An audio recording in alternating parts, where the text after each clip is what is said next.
Happy birthday भैया। ओह, आज इनका भी बर्थडे है? मुझे पता नहीं कि भाई का जन्म कब हुआ था। वो हमेशा अपना बर्थडे मेरे बर्थडे के साथ सेलिब्रेट करते थे। चलिए ना, केक काटिए। मुझे नहीं आना।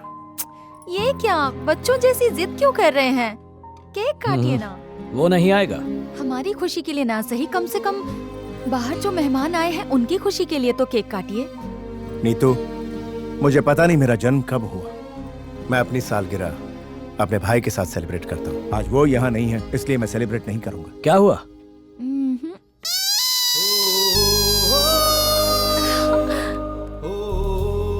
हेलो भाभी। Hello Ram. Looking nice. Hi चाचू। How are you? I am fine. Ram, तुमने तो कहा था नहीं आओगे। ऐसे अचानक कैसे? क्यों नहीं आना चाहिए था? शुक्र है आ गए। उसने कहा तुम्हारे बिना बाहर नहीं आएगा। किसने? और कौन? तुम्हारा भाई जिद पकड़ कर बैठा है। अब मैं आ गया हूँ तो भाई भी आ ही जाएंगे। चांस ही नहीं है। एक बार नजरें तो घुमाइए। Ram, Happy birthday to you. Happy birthday to you. Happy birthday dear भाई। खुश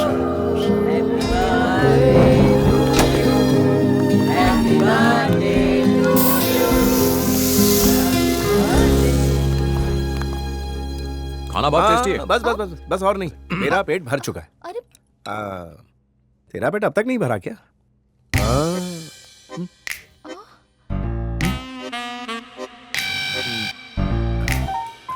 भूल गया था, मेरा पेट भी भर गया है।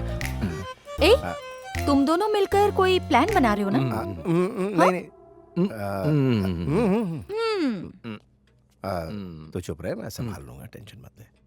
मेरा भी पेट भर ही साले गया है। साहब, आपकी बहन ने इतने प्यार से खाना बनाया, पेट भर के खाइए और सो जाइए। जब से आपका भाई वापस आया है तब से आप ओवर एक्टिव हो गए हो। नहीं, ऐसा तो कुछ नहीं है। अरे मुझे छोड़ के मैं कहाँ अभी जाता आया। है? मेरा भाई इतने दिनों बाद आया है, उससे बहुत सारी बातें करनी है मुझे। हाँ, अरे मुझे फंसा कर कहाँ आप जा रहे देखो और हो? खाओ। मैं भी इतना मीठा नहीं खाता मैं। भैया, आप तो खाओ। मुझे यहाँ फंसा दिया, छोड़ूंगा नहीं।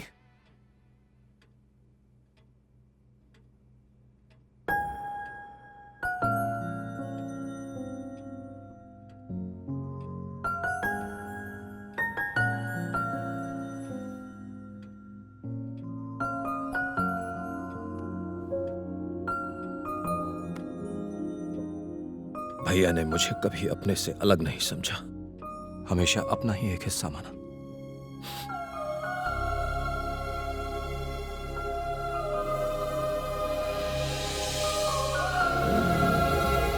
हाँ बोलो, क्या हुआ? भाभी, भाभी, राम, भाभी क्या राम, क्या हुआ?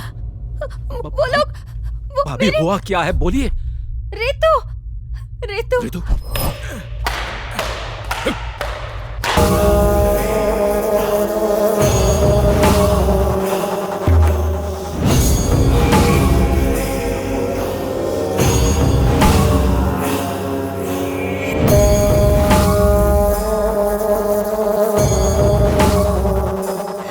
समझ गई ना? सॉरी। हम भी तुम्हारी बेटी को मारना नहीं चाहते। हमें भी बच्चों से प्यार है, मगर उससे ज्यादा हमें हमारी जिंदगी से प्यार है। वो बिना बाप की बच्ची है, छोड़ दो उसे। उसके बाप की मौत क्यों हुई उसे भी समझना चाहिए ना राम को। अब तुम्हारे लिए बेहतर ये होगा कि जैसा हम कहें वैसा करो, वरना तुम्हारी बेटी मारी जाएगी। बोलो क्या करना होगा मुझे? गुड, तुम स्मार्ट हो, पर तुम्हारे पति में अकल नहीं थी। 1 घंटे में हमारी गाड़ी तुम्हारे घर के सामने आएगी। राम से कहो सबूतों के साथ चुपचाप गाड़ी में बैठ जाए। तुम्हारे पति ने सुसाइड किया और तुम्हारा देवर एक्सीडेंट में मर जाएगा। जिसे देश के लिए शहीद होना था वो सड़क पर भी मौत मारा जाएगा। उसे पकड़ने का बंदोबस्त हो चुका है। जैसे ही वो पकड़ा जाएगा, तुम्हारी बेटी तुम्हारे घर पहुंच जाएगी।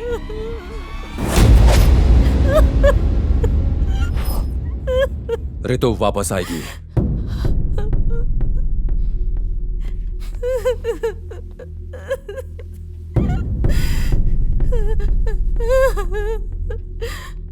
राम, अगर तुम गए तो तुम्हारे वापस आने की उम्मीद भी खत्म हो जाएगी।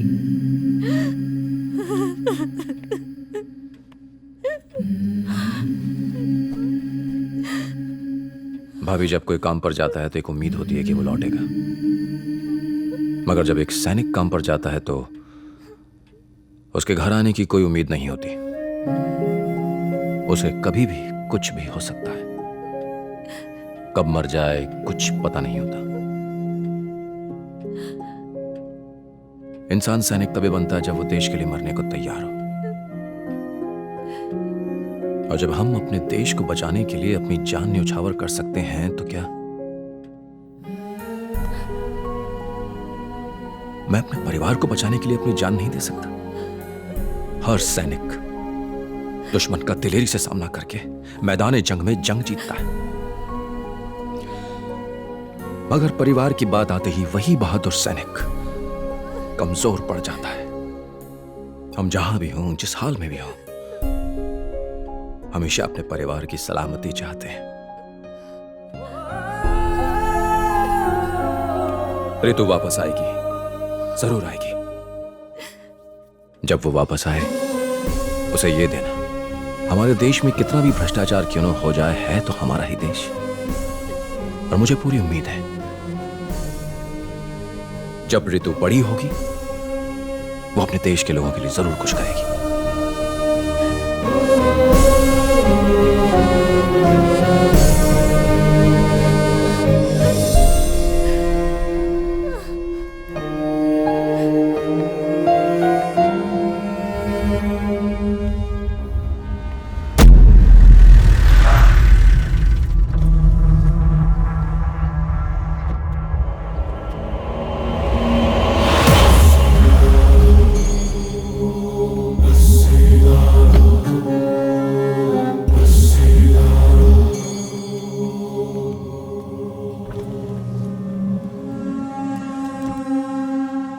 नमस्ते कैप्टन राम।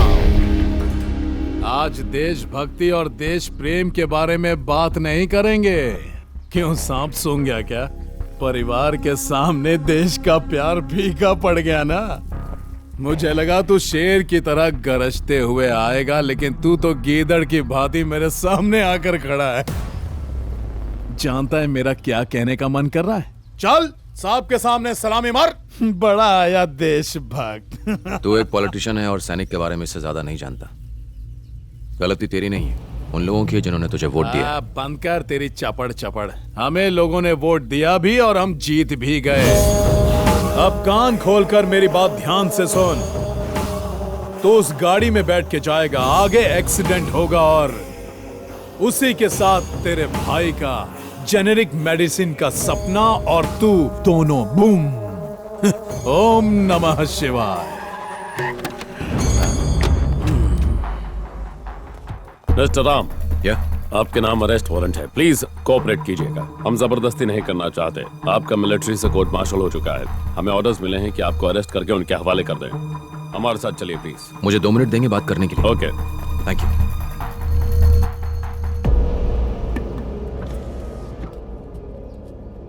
ऋतु को कुछ होना नहीं चाहिए। इसने ऐसा क्यों कहा? क्या हुआ, प्लान चेंज हुआ है क्या? नहीं, तुम उसे लाने के लिए पहुंच गए। इसीलिए तो यहाँ आया हूँ, मगर पुलिस आकर अभी उसे ले गई। कहते हैं कि उसे कोर्ट मार्शल हो गया, वो उसे आर्मी के हवाले करने वाले हैं। ये सब क्या चल रहा है? मुझे कुछ नहीं पता। एक बात तो तय है, जब तक लड़की हमारे पास है उसे आना ही होगा।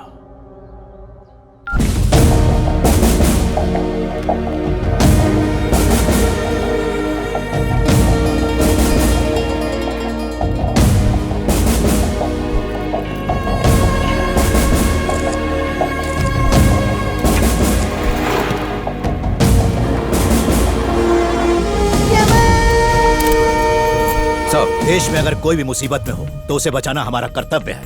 तुम्हारे भाई की बेटी हमारे देश की नागरिक है, उसे बचाना हमारा कर्तव्य है। Thank you sir. जय हिंद। जय हिंद। सर, क्या? आपके रेजिमेंट के लोग टेक ओवर कर लेंगे सर। थैंक्स। आपके अरेस्ट होने के बाद उसने मिनिस्टर को कॉल किया था। लोकेशन? कॉल इस टावर से की गई थी। सर ये टावर चिकपेट मार्केट में है। वो फिर से कॉल करेगा, लेट्स वेट। सर वो मिनिस्टर फिर से कॉल कर रहा है। लोकेशन बताओ। आई थिंक वो एवेन्यू रोड के पास है। हम उसका जीपीएस लोकेशन ट्रैक कर रहे हैं sir. Start the tracking, number track करो। Sir. होम मिनिस्टर को ये इन्फॉर्मेशन पास करो, ओके? Yes sir.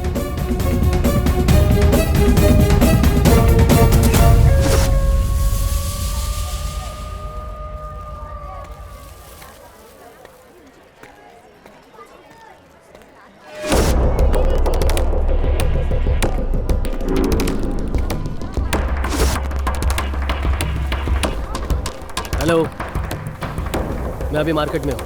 आते वक्त मैं खाना लेके आऊँगा। हाँ हाँ, बच्चे के लिए कपड़े भी लेके आऊँगा।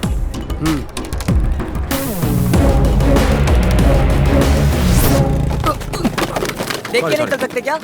ये लो। सारा सामान गिरा दिया।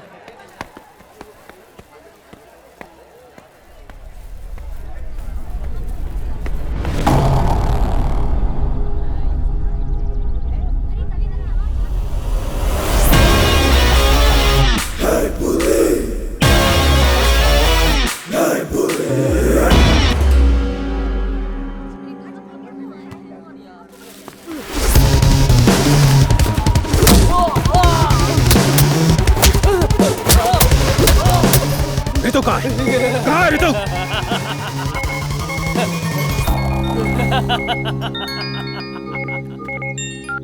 हेलो, तुझे क्या लगता है एक तू ही समझदार है इस दुनिया में? समझदारी का जूस मैं रोज सुबह पीता हूँ मुन्ना। मैंने तुझे तेरे ही जाल में फंसा दिया, पता चला तुझे? इसे राजनीति कहते हैं मेरे देशभक्त। अब आगे क्या करना है तुझे खुद पता है। आजा।